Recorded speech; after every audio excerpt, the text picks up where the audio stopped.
Zwischen der Rosi und dem Sascha läuft's ein wenig zach, weil sie grad mehr das Geschäft im Kopf hat und die Leute schön tut, statt dass sie sich um ihren Jumpsterer kümmert. Beim Schafkopfer ist das Bärli ein schlechter Verlierer und dat gegen Sascha am liebsten Gewaltmasse werden.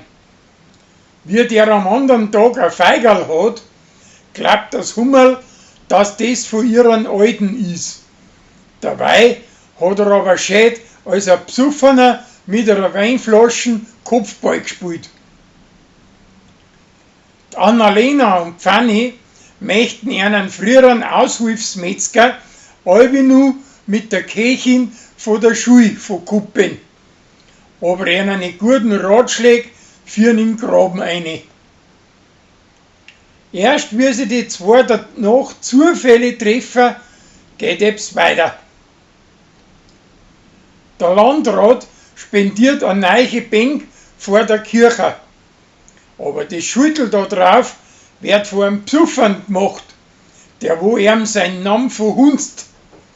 Und der Schmierfink von der Zeitung fotografiert das von Haudi Wappe samt dem Landrat selber auf der Bank, wie er ihm gerade in dem Moment ein Daum als Knack reinscheißt. Der Patrick und seine Stiefmutter streiten drum, wer das am besten auf Karibisch kochen kann und kochen um die Wette. Am Ende schmeckt aber alles gleich gut und das findet auch der Roland. Der Hubert gewinnt im Radio mit der Hilfe von seinen Spätzchen 2 Billetten für ein Fußballspiel bei der Weltmeisterschaft. Zuerst möchte er nie die haben, aber es stellt sich außer, dass das ein Spiel zwischen 2 arabischen Mannschaften in Kasachstan ist.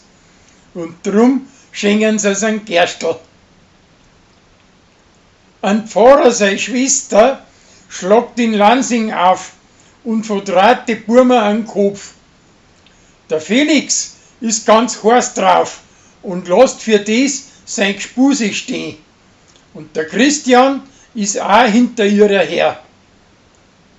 Der Korbi steckt einen Haufen Geld und Arbeit in einen großen Auftrag. Aber der Auftraggeber kommt auf Gant. Und auf das auf hängt der Korbi mit seinem Betrieb auch voll in der Luft.